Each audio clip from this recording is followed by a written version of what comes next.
नाज़रीन, drama serial रहमत की आज की वीडियो बहुत दिलचस्प है, पूरी देखिएगा।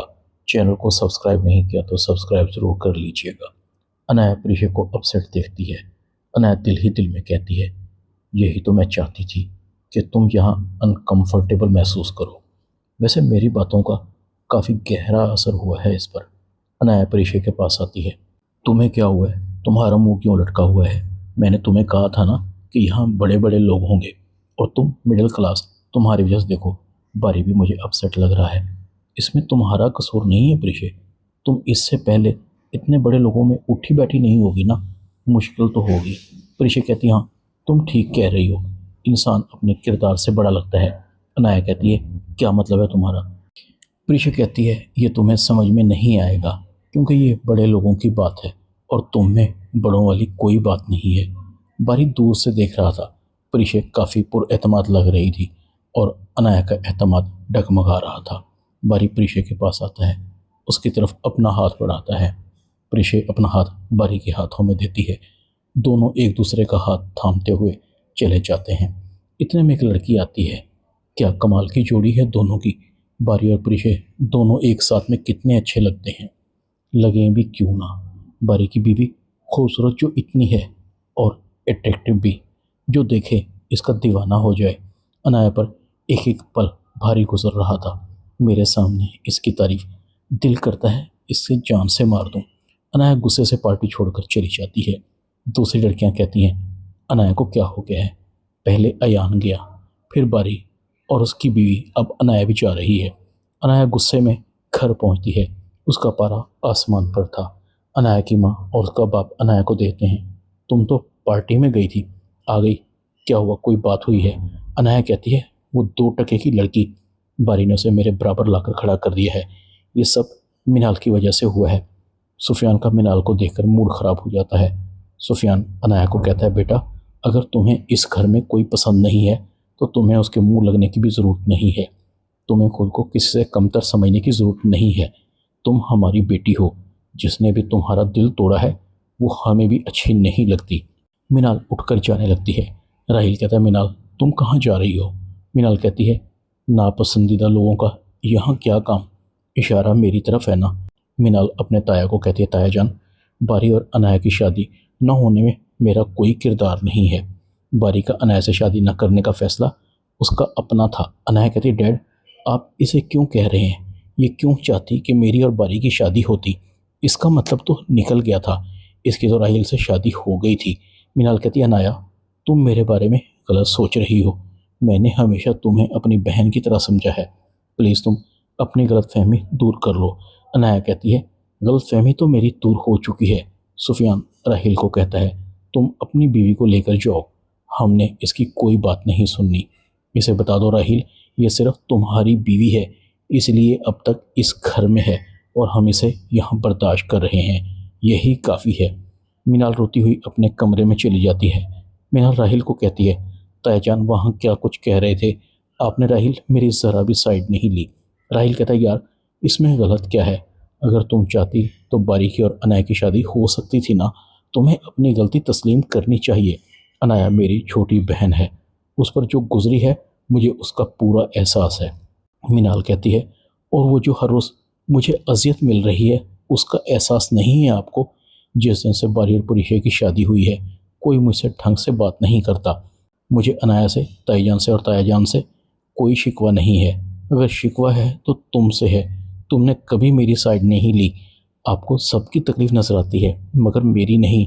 अयान गुस्से में घर आता है। बारी ने प्रीशा से शादी करके मेरी पीठ में छुरा घोंपा है। मुझे नहीं पता था कि बारी इतना बड़ा मुनाफिक है।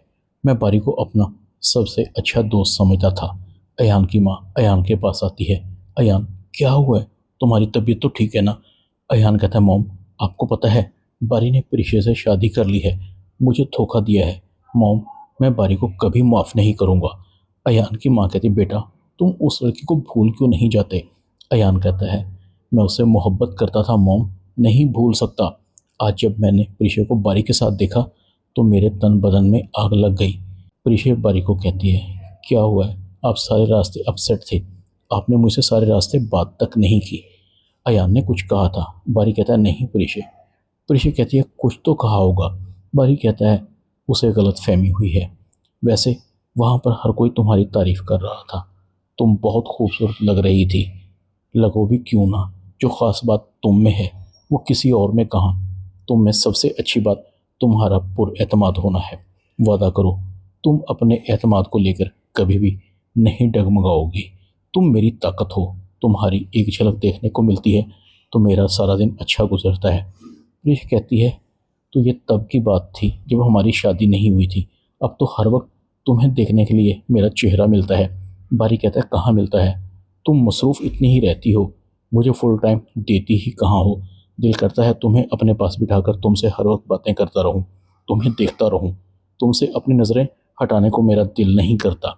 प्रीशा मुस्कुरा देती है, आप बहुत अच्छे हैं, आप मेरी ताकत हैं। आपको पाकर जो तहफ़्फ़ुज़ का एहसास मुझे मिला है वो शायद आपके अलावा कोई और नहीं दे सकता था। प्रीशा सोच रही थी, बारी ने मेरी ज़िंदगी में आकर मेरी सोच बदल दी। वरना मैं तो सब मर्दों को अब्बू की तरह समझती थी। अब्बू ने कभी अम्मी का ख्याल नहीं रखा। अलीज़े ज़ुहैब को कहती है, ज़ुहैब मुझ पर पैसा और अपना वक्त बर्बाद करने का कोई फ़ायदा नहीं। मेरा इलाज मुमकिन नहीं है। मैं ऐसे ही खुश हूँ, मुझे इलाज के लिए कहीं नहीं जाना। ज़ुहैब कहता है, यार अलीज़े मैं तुम्हारे इलाज के लिए कितनी मेहनत कर रहा हूँ, तुम कैसे इनकार कर सकती हो। अलीज़े को गुस्सा आता है। उसके दिमाग में रमशा की बातें घूम रही थी। अलीज़े ज़ुहैब को कहती है, आप मेरी माजूरी से तंग आ गए हैं। मेरी माजूरी आपको बोझ लगने लगी है, उकता गए हैं आप मुझसे। आप दूसरी शादी कर लें, मुझे आपकी दूसरी शादी पर कोई एतराज़ नहीं है। ज़ुहैब का पारा एकदम हाई हो जाता है। तुम्हारा दिमाग ख़राब हो गया है, पागल हो गई हो। तुमने ये सोच भी कैसे लिया कि मैं तुमसे तंग आ गया हूँ। अलीज़े मुझे बहुत अफसोस हो रहा है तुम्हारी सोच पर। अलमास बेगम ज़ुहैब और अलीज़े की बातें सुन रही थी। फ़ौरन अंदर आती है, ज़ुहैब को कहती है, तुम परेशान मत हो, अलीज़े इलाज के लिए ज़रूर बाहर जाएगी। अलीज़े कहती है, अम्मी आप ये क्या कह रही हैं, मेरा इलाज नहीं हो सकता, मुझ पर पैसा और टाइम बर्बाद करने का कोई फ़ायदा नहीं है। अलमास कहती है, ये मैं कह रही हूँ, तुम ज़ुहैब की बीवी हो, इस घर की बहू हो, तुम्हारी जगह कोई नहीं ले सकता। ज़ुहैब की बात मान लो। अलीज़े प्रीशा को कहती है, ज़ुहैब इलाज के लिए मुझे बाहर लेकर जाना चाहते हैं। दादी के फौत होने से पहले मेरा इलाज चल रहा था। ज़ुहैब तो कह रहे थे कि मैं अम्मी को और आपको बता दूं, मगर मैंने बताने से मना कर दिया। मैं चाहती थी कोई पॉजिटिव रिज़ल्ट आए तो फिर ही बताऊंगी। यहाँ पर डॉक्टर ने बताया कि यहाँ मेरा इलाज मुमकिन नहीं है, मगर बैरून मुल्क के डॉक्टर्स ने 30% चांस बताए हैं। अलीज़े की आंखों में नमी थी। डरती हूँ अगर वहाँ भी मेरा इलाज ना हुआ तो ज़ुहैब का दिल टूट जाएगा। प्रीशा कहती है, अलीज़े तुम बहुत खुशकिस्मत हो कि तुम्हें ज़ुहैब जैसा जीवन साथी मिला है। तुम देखना, तुम ज़रूर ठीक हो जाओगी। तुम ज़ुहैब भाई की बात मान लो। दूसरी तरफ रुमैसा बेगम को पता लग जाता है कि अलीज़े इलाज के लिए बैरून मुल्क जा रही है तो उसके पेट में मरोड़ उठने शुरू हो जाते हैं। पता नहीं ज़ुबैदा बेगम की बेटियां किस बाबा से तवीज़ लेकर आती हैं जो शोहरों को अपनी उंगलियों पर नचा रखा है। मुझे ऐसे बाबा क्यों नहीं मिलते। अब तो आलम भी मुझसे दूर हो रहे हैं। मुझे इन सब का कोई ना कोई बंदोबस्त करना ही पड़ेगा। ड्रामा रहमत में इतना ही। चैनल को सब्सक्राइब कर दें, वीडियो को लाइक कर दें और बेल आइकॉन के बटन को दबाकर ऑल पर क्लिक कर दें ताकि आपको मेरी नई आने वाली वीडियो को नोटिफिकेशन फ़ौरन मिल सके। अपना ख्याल रखिएगा। अल्लाह हाफिज़।